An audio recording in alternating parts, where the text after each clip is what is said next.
Salamat din sa matawag ng pahanon na tutulong nyo sa Ginoo sa amon na tanan. Kaya pinami sa basang minsay sa pahanon sa last na part. My God is so big, so strong, and so mighty. There's nothing that God cannot do. So praise God for that. Kagandid na kita sa Ginoo gid nga panghanan sa tanan. Ako kini pagbiyan ako ng pagkaklaro sa ako na Ginoo, no? Eh hindi ta ma-measure mo kung ano siya ka dako, ano siya ka panghanan. Kaya mo nang ako ng Ginoo nga ginaselebrate sa iya mga Ginoo. Even pa ako kitawag lang ako sa akong nature, no? Sa akong palibot. Hindi pa kita ako matungkad kung hindi ang pinakadalaw nga nagagaan. No? Hindi tayo matungkad kung ang pinakataas na ang kahawakan. Magbibilin ang initanan na makita nato at magyatan ka tungod lang ni sa kapahanan nato na Diyos ang inaalaga. So, hopefully, nga ato na mga palatsakon every Sunday kung nakikita sa excitement sa ato na Ginoo. Amen? Wala na kabugong ang mga katuyo, wala na kabugong ang mga pagkataka, no? Kundi, ang nakapangunagin every Sunday, marikos buwakaw pa, makato sa simbahan, simbahan kung ako na Ginoo, tungod, inakanak ko siya ng Diyos sa kabuhi. So, ako rin ang dapat ng ato ng mga palatsakon every Sunday. So, ako na, naman ko, doon hanapin ko na maliit ako wala sa pagkahidrate, no? Doon ka nagabiyahin pa kung alin sa inyo. Pero ako nagkakinuhapin na makaabot ko dapat simbahan sa amon na oras. Especially kung isa may ginaabat ko sa may natonggan Fort. Because, for me, doon kaangay pa lang ang Ginoo nag-uulat na sa iya na tone. No? Hindi na sila niya kauna kita, tapos ang Ginoo makadto. No? Ang Ginoo is everywhere. No? Is omnipresent. Is omnipresence. Kung sila ko ng Ginoo, arin ng tigadaan. Mga tigadaan na kaulat sa aton. Hindi natin siya makita, invisible God siya, pero arin din sa kadaan na kaulat ka natin. So, kung ang Ginoo naulat ka natin, ano isa na nasa mga kung nasa musikla, no? Isa tapos na ang wali, may isang na nagtatapusan mo na. Kasi bahan ko rin sa aton, hindi na matapos, no? Nga, nagasugit na sa tulong sa Ginoo, nagahambal ang Ginoo sa akong mga kapatid, no? May mga membro simbahan ng mga ulo. O pa rin, hindi naman ako sa akin. So, alagin ang excitement, alagin ang devotion, no? Ang passion sa pag-alaga natin sa Ginoo. Especially, kung kita nag-worship sa atin niya Ginoo. Now, gusto ko kuha ko ng mga bulan, kaya kita magagawin sa a successful Christian living. This month of August and September, ako din siya itakol. So may mga topics kita, no, every Sunday para at least magdugang ang knowledge ta nalungkot sa atin na Christian living. At sila may mga areas na kundiin pag natin i-adjust, i-develop, i-improve para at least ang Ginoo mag-glorify o mag-glorify sa atin ng mga kabuhi. So, for the whole month of August and September, kita magkatapol about a successful Christian living. And for me, kung ako maglantaw sa ako niya kaugalingon, when it comes sa successful Christian living, hindi ko pa siya ma-compare sa standard niya sa tulong sa Ginoo. Because human as I am, magsala ako sa Ginoo. Human as we are, magsala kita sa Ginoo. Pero kung ayaw kita sa Christian living, na ginatulungan sa tulong sa Ginoo, ang wala din kanami, that the way, ginawin ko yan, kita misdirect. Ako na kami sa tulong sa Ginoo, ako na kami mga Christian living, kita pinatulong sa aton, halin sa tulong sa Ginoo, kaya ginawin ko yan kita. All the way, no, sa ating ng pagkakamay sa Ginoo. So, ang first naton na topic sa sinasabi about sa life of commitment. Isa nila sa mga nagpa-successful sa aton, sa ating Christian living, kung kita mga anak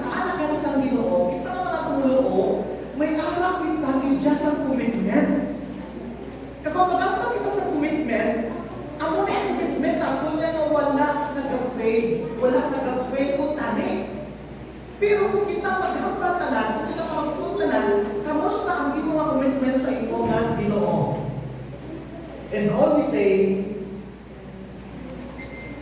faith. Sakto ko? Sige ako rin sakto. No? Sigurado kita. Pero mo na yung kumiyakapa sa pinaka-successful na Christian, no? Sa iyang pagkabuhing na sa kalibutan, amo ni ang Christian na kumitado sa ana na kabuhi. Kumitado sa ana di dyan kabuhi. Subo ko sa lingon, Pastor, mga tumalagsa na ang mga person sa simbahan.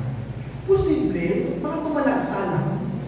Pero ang ining mga tumalagsa ang person pwede na siya ma-change.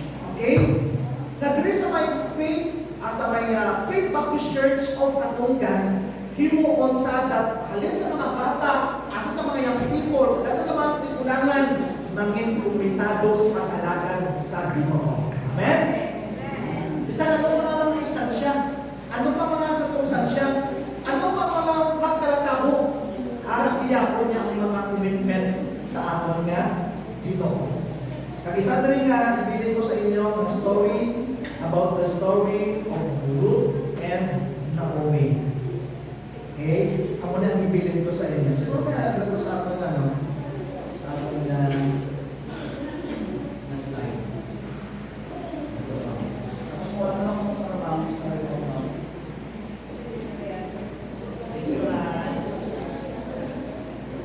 Okay, so aton na text makita in Ruth chapter 1 verse 15 down to verse 17. Aton pa sa aton ninyo.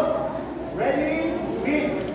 And she said, Behold, thy sister-in-law is gone back unto her people and unto her gods. Return thou after thy sister-in-law.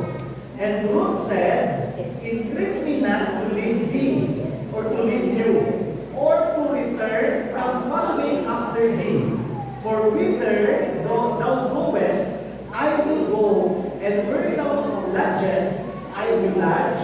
Thy people shall be my people, and thy God my God. And verse 17, Where thou diest, will I die, and there will I be buried. The Lord do so to me, and more also. If all but that part thee, and kung kita mag-pray kita Lord, thank you sa sining opportunity, makabukas kami sa amon nga mga dubliga, makakuha kami sa imong bulong.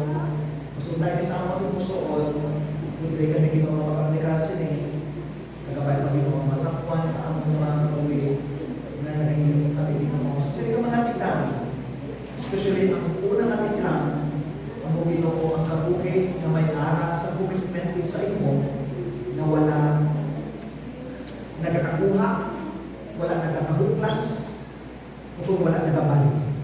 Just like kay Ruth, Ginoo.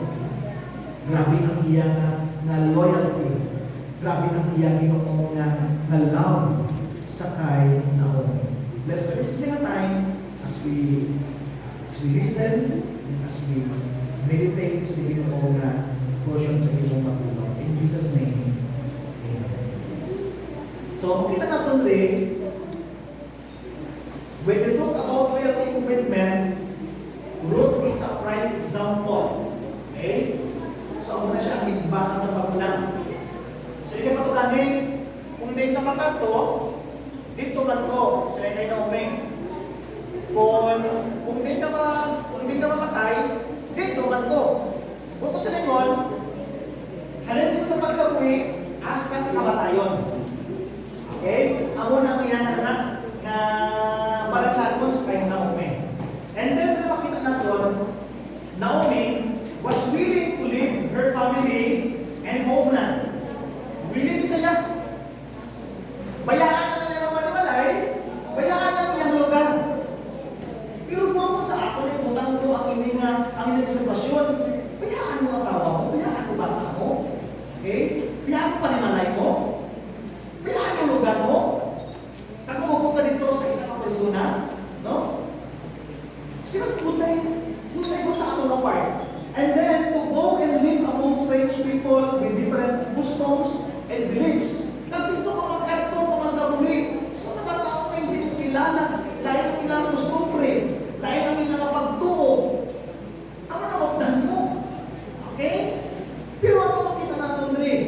and being committed to Naomi, her people, and Mahigad.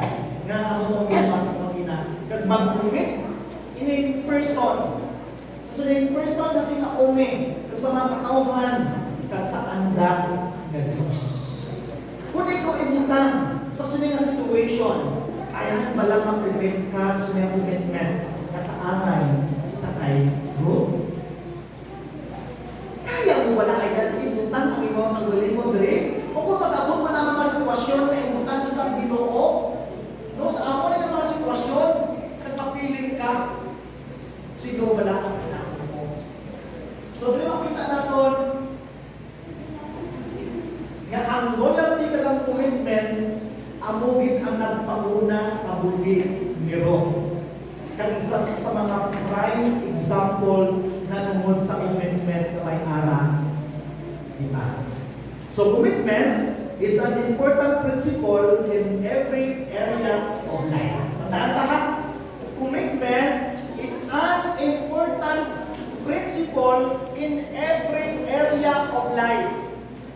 Bisan sa diin man nga mga sulok o kung duog sa ato nga kabuhi, commitment rin ang nagapangimbabaw.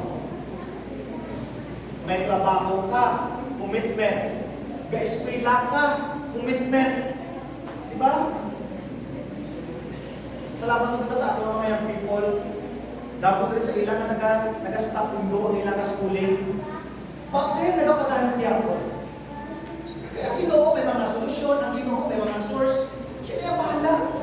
Ay kontra, buo ka lang, salin ka lang ka na, commit ka sa iyong kagalingon, because sa iyong kapagpalakaton, inauntan ka sa Ginoo. Commitment lang kinahanglan. Kasi naman kung kairiyaman sa lifetime, commitment lang din. Okay ha? Sa tingin bagit, okay, sa pag-asawahay, no? Sa pagmigo, sa pagmika, commitment kaya. Nag-amamigo ka, namamiga ka. Ito commit ka, nas pinagado siya ng pangasawan mo. Ano mo yan? Commitment sa kanya mga area, commitment sa kabuhay lang. So number one, rin pala ng tamang bugay, okay, malawig-lawig din lahat ng mapagtuhol, pero try ko lang na i-brief, no? Ang hindi na makapagtuhol natin. So number one, how would you define commitment? Paano mo siya matagaan sa definisyon ang ulo ng commitment? Now, Dre, commitment is to bring together. Okay? Is to bring together. Nga pag-isa. Commitment is to join together. Hindi lang naging dala para mag-isa, kundi mag-join together. Mag-isa din sanda. Commitment is to entrust oneself to someone or something. Ako na ba yung commitment? Kaya may kinasaling ko sa isa ka person, sa isa ka bagay. Nakabakit ang commitment? And then, put oneself in another's hand. Put oneself in another's hand. Para sa balakon, kung layo anay mo, sino ba yung mga LDR day? Ang mga LDR, no? Si Baby Girl, si Sir Jackie, no? Ang ibang rin, mga LDR.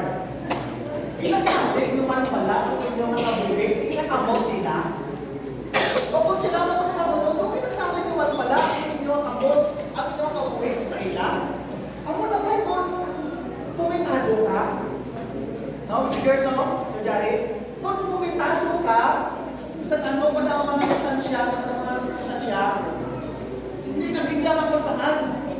Okay? Kaya ra ang iyong mga pagsalig. You put yourself in his hand or in her hand. Your hands. Ako na commitment. Ano pa rin? Commitment is pledging of oneself to another. Mga ba kita pledge ng promise? No? Muna mo natin kung kinakasal, no? Na nag-pledge, nag-vow. So, may mga vows na. No? And then, ang last ring na definition, it is to promise to do something in keep it.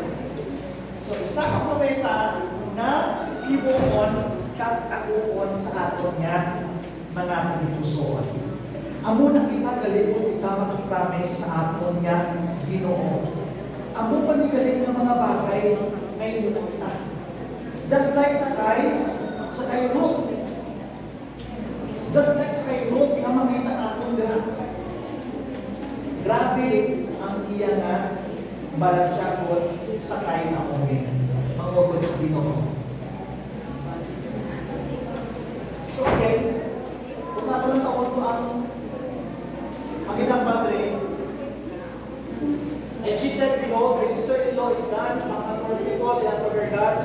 Return thou after thy sister-in-law. And verse 6, it says, Ruth said, entreat me not to leave thee, or to return from following after thee. For whither thou goest, I will go. Hindi ka matanto, dito man ko. And where thou lodgest, I will lodge. Kung hindi ka magtulog, di ka mag-start, dito man ko. Thy people shall be my people. Sino man ang mga tao mo?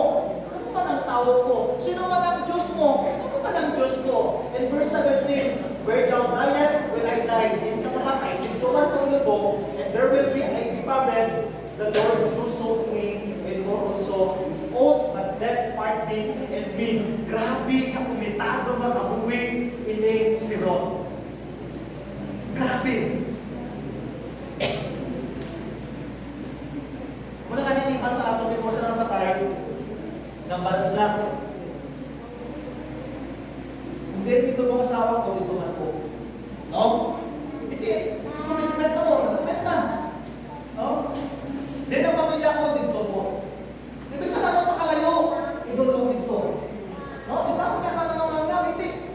Before sila mapatay, nagpapit sa kadaan niya, kung din sila mapatay, din sila ilubog, dito man sila, dito mo ilang mga allowance. So una, ang commitment na makita natin sa kayo, grabe ka na, grabe ka, kinapapalalang-palangan, very strong, very firm. Ang una, ang commitment na makita natin sa kayo. So, makita natin kung sa Ginoo, from the passage of sa Bible na makita natin, we are encouraged to commit our ways to the Lord. Amen?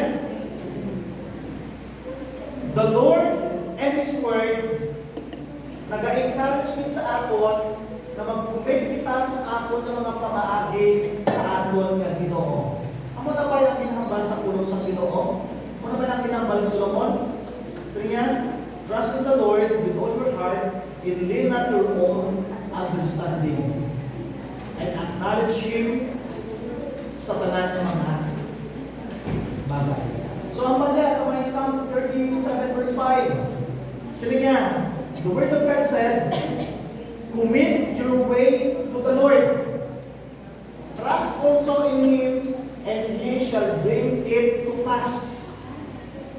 Buong sa Ginoo, sila ito sa red line, i-commit mo kuno ang imo nga kabuhi. Mag-commit kuno sa Ginoo sa tanan imo nga area sa imo nga kabuhi. And then ang passage na nakahambal, commit your way to the Lord. Buong silingon, sa imo nga pamaagi, i-commit mo na sa Ginoo kay sa every area sa imo nga life, kung dan ka na sa Ginoo. Buong silingon, kung ang lang imo naton, kung kumita kita na, wala sa mga bagay na kaya kung kita sa atin na dito. Instead, na magsali kita sa atin sa dito.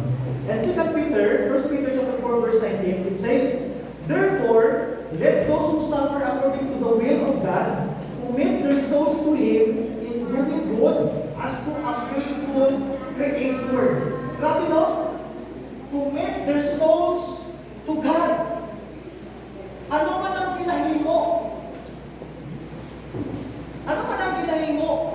Kaya ang Ginoo nila matutog. Ang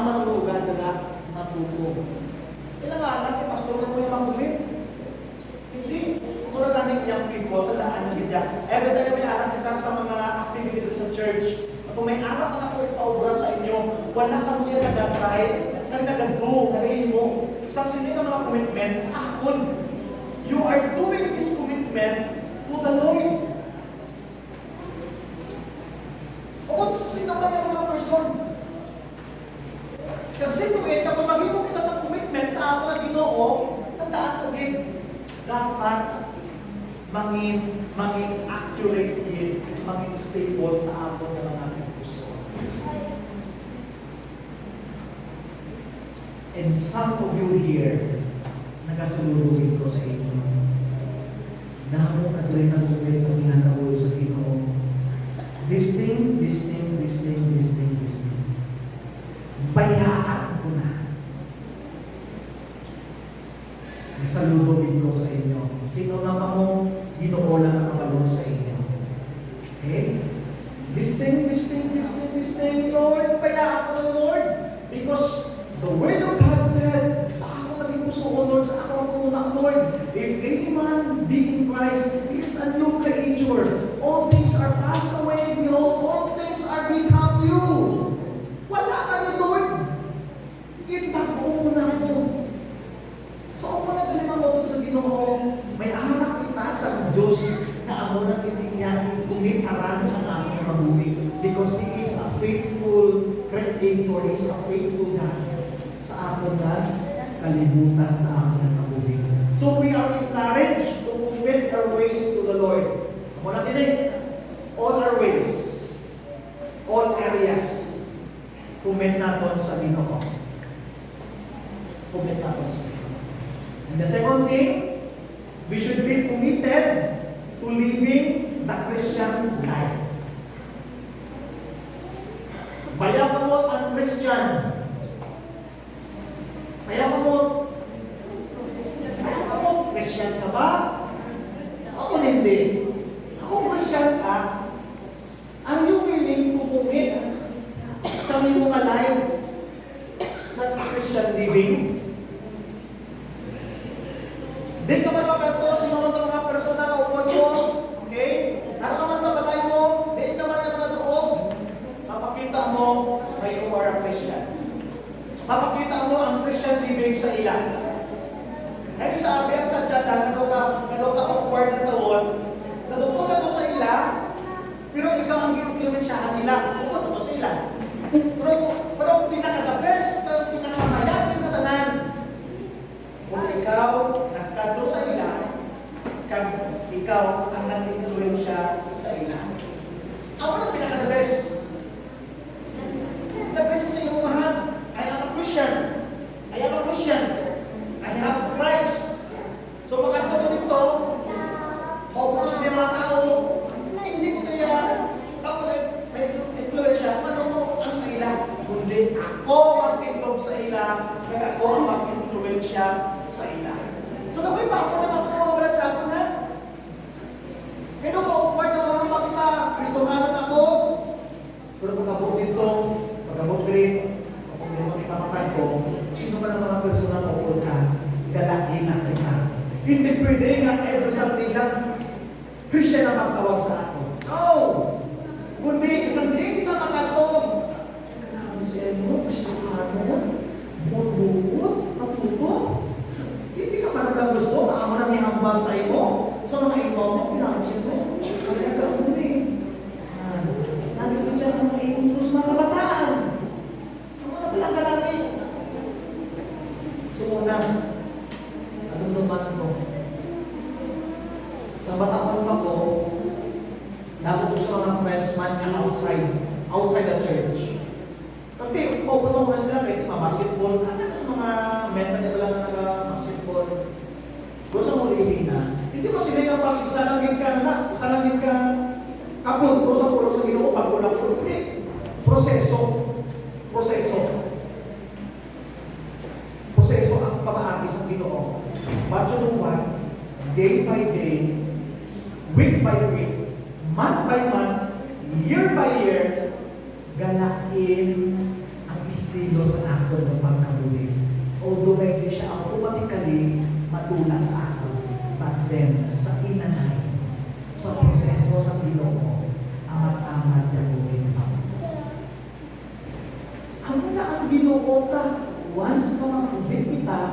natin yung Christian living. So, makita natin din. We should be committed to living the Christian life. So, example ng illustration. Letter B.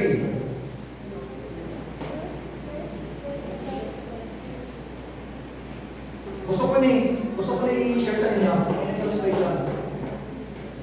So, may isang photographer, nag-ask isang documented picture pala sa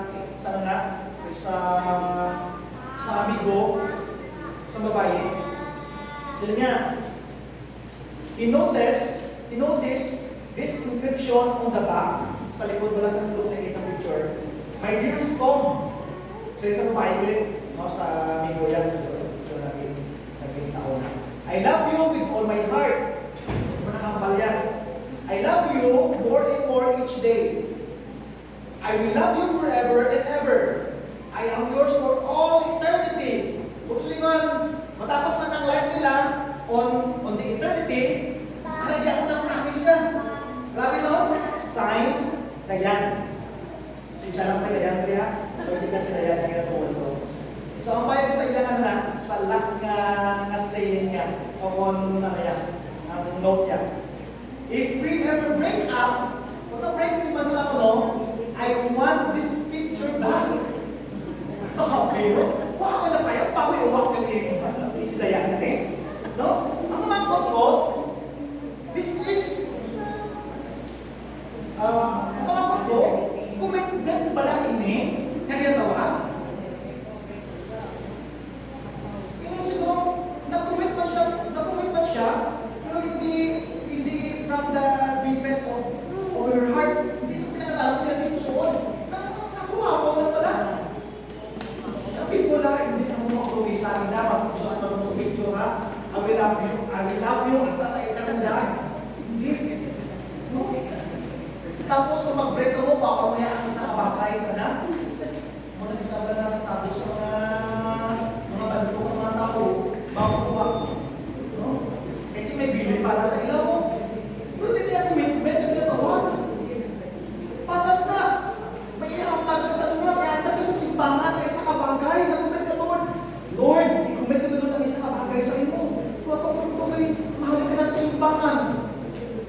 Ang may aking hindi nagtatapo. Ipagkalpag dito. Mga tiles, pang-hakit, pang-akit, ang mga bangko, pang-kuha. As in, nagaling itong pastor, nag-isura sa simbahan, hindi naging bayan, naging pangkalkalpa ang mga tiles. Kasi siya nag-donate mo, siya nag-commit na maata sa Ginoo. Hindi commitment, bawal-uwak. Kung gusto mo, pala bawal-uwak ha? No? Pero alay ka namin ay. Isa sa mga illustration din ang pinaka-the best when it comes to commitment. Matiin yung lahat.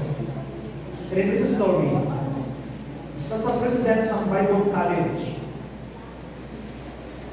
nag-atubang sa isang momentos na desisyon sa kanyang life.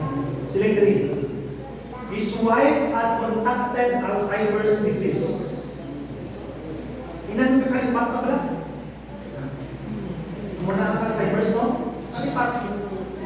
And then, it had gotten so bad that he could no longer continue as president if he took care of his wife.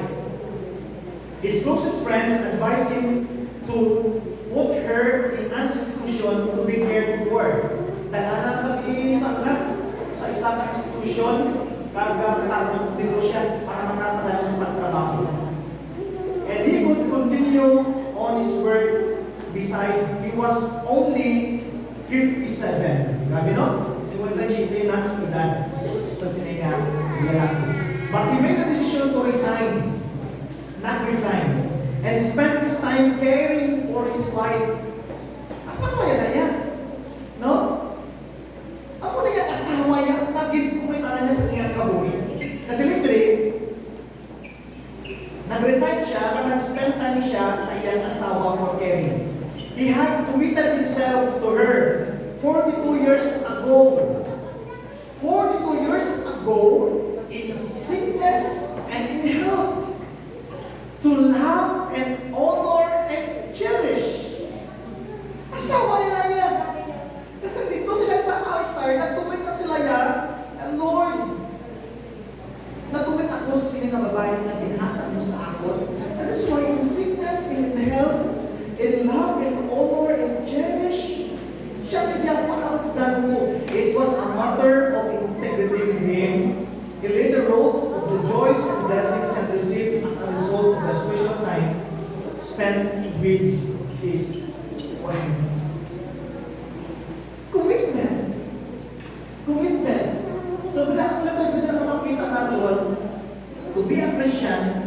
is the choice that we make. To be a Christian is the choice that we make. Ginhimo ang hibrihan. So wala pa na kahimo sa nag-desisyon. Himuon ang hibrihan sa ako niya kabuhi before pa makulihi ang tanan. And letter C, we show our integrity by our commitment. Mapakita na galing ang integridad tungkol sa aton na commitment. Just like sa sinayang president ng isang Bible College 42 years ago. Grabe ang pagtatap niya sa iyan ng asawa. So, we should be committed to living the Christian life. And third, what does commitment require? Ano pala ang ginahamyo? Ako nang gina-required? Gina-require sa commitment. Look at this. Number 1. Sorry kayo naman. Trustworthiness. Kapas mo trustworthiness nila ang nanamunan. Once kali, nakita mo na tuluo sa Ginoo, magpugyan na sa ako na kabuhi sa Ginoo, kinasalit na ang tanan. Once kita mag-commit sa Ginoo, kinasalit na ang tanan. So once we commit to the Lord, ang iya na require sa aton, salit ka lang sa akin.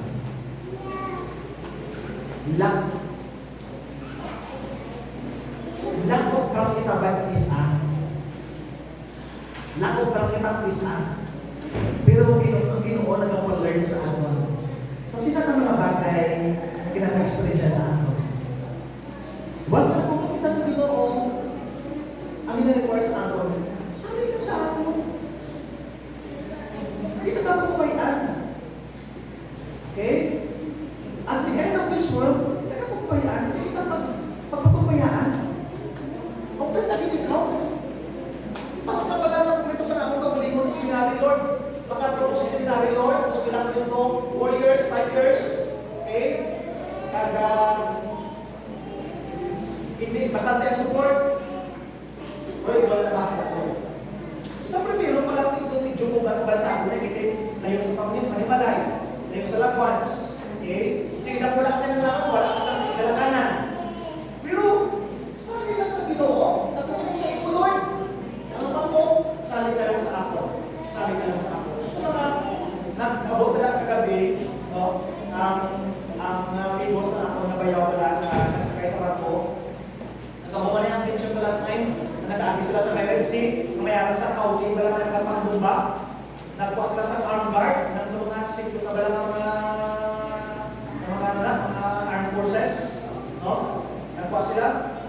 Pero kung bumba ng matake sa imo, walang nakaulo sa armed guard. No, kung ito sa ilang pag-travel, nabalik sila sa Red Sea, may nalapit man sa 4 pulong anak, may 4 man doon ng mga speedboat na nagabay-labay sa ila. Mga pirates lang. O kaso lang, kung magagapit ko sa pilang metros, ang ining mga pirates, ginapatakanan sila sa mga armed guard para hindi na maka-initiate, hindi sila maka-penetrate. Ako nang ginahimo. Pero along their way, nakalabot ko sila sa Vietnam na safe and sound. Nakalabot ko sila. Now, sila yung sa ako ng experience again. First ko pastor na nagsampa sa barko. First siya nasampa mo. Pag sampay ko sa barko, sila niya pastor. Tulong mo dito yung pastor pag-alaro. Pagkakita sa barko, pastor. Hindi ko pastor, ayaw sa ako ng panimalay. Ayaw sa ako ng mga abyan. Siguro kahit kung naano, naging lang sa luka, no? Ganyan-ganyan, kung na ako bakit pati nga lang, hindi na kayo ito yan. Ang mula din namin ng world, kumbaga, barko lang din. Tubig lang din. Ano sumarap ako sa na, nakadak ako sa mga world ko, no? Dito, makagula ako. Pero, during sa inyong travel, 1 month, 2 weeks, ako na, kung nakatuwag na biyahe ko. So, siling niya sa ako, na pastor, nakikita ako ako sa Ginoo. Na since na nag-walk na ako sa kanyang course, Lord, nag-walk sa ako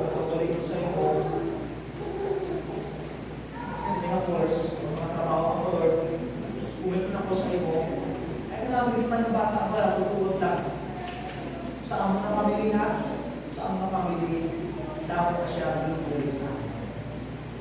Namin na bata. Kaya ano ang anak sa iyo mga chapon? Ang commitment gift. Ang commitment. Commitment gift.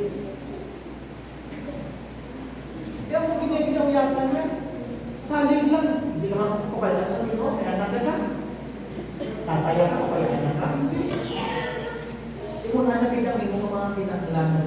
Ako na minarequire ko rin mo na tumiti pa sa ating na lives kay Jesus. No? Ano gina? And then, ang ikatuwa, endurance.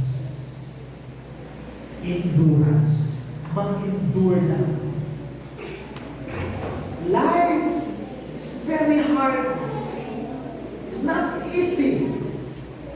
Amo na ang life na in the world. Amo na ang Christian life. Good life. Kasi mga non-Christian man, amo na ang life. Good life. May apos man, may good life. So that's the routine sa life. Good life, apos, good life, apos, good life, apos, good life, apos, good life, apos. Adal yan sa life na, good life, apos, good life, apos. Kasi pinaka-good life yung kapar sa lifetime.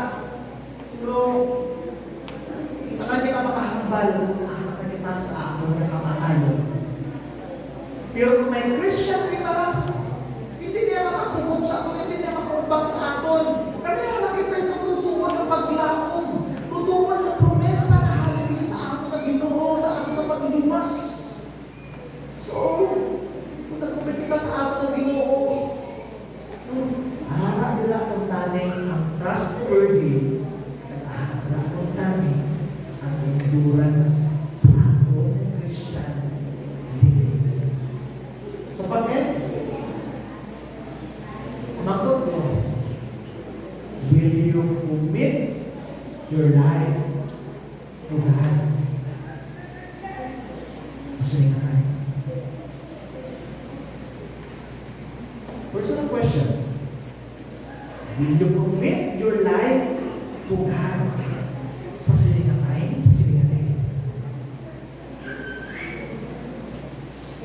Hopefully and prayerfully, mag-commit natin sa ating Panginoon.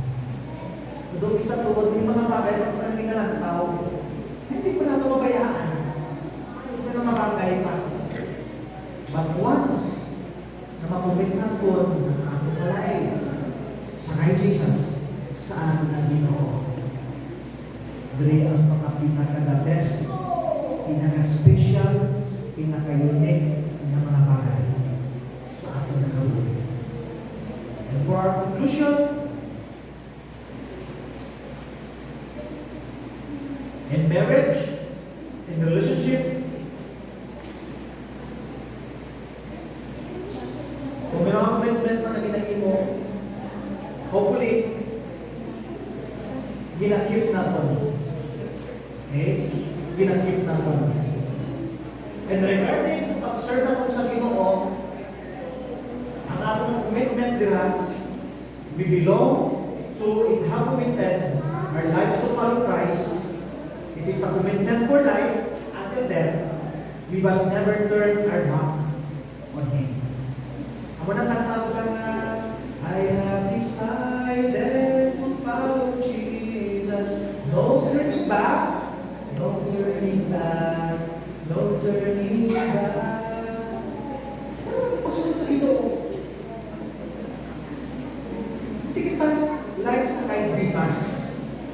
Na nag-turn kita sa Ginoo 180 degrees. Nandito nagbalik, nag-enjoy sa kanyang life. Dito Ginoo, pinakatalikod sa Ginoo 180. Nandito nagbalik, nag-enjoy sa kanyang life. Ako talit rin na ang pinaka-great blessings na ginahaman sa Ginoo sa iya. Pero ang commitment na nilimo niya, doon aakay sa kadayan, na naghimo sa isa ka picture sa notice na nagsulat dito, kung mag-break up man kita, ibalik mo ang hindi na picture. Ha? Hopefully, hindi ka nakaanay sa sinang person. Once we commit our our lives to follow Christ. Commitment na ini for life and until death, and we must never turn our back on Him. FBC Fam, God bless you all, and the Lord will bless your heart as you commit your heart and your life, your soul, your spirit to God. The Lord will bless you always. Let's pray. Ginoo, salamat kita sa inyong aga sa pag-allow sa amon na makakon sa inyong pulong.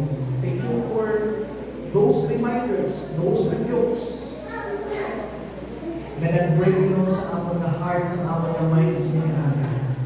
Hopefully and prayerfully, Lord, sa inyong mga bugay, sa inyong mga kaluoy, ma-apply naman ang hindi ng mga bagay sa among pinagmamakabuhi.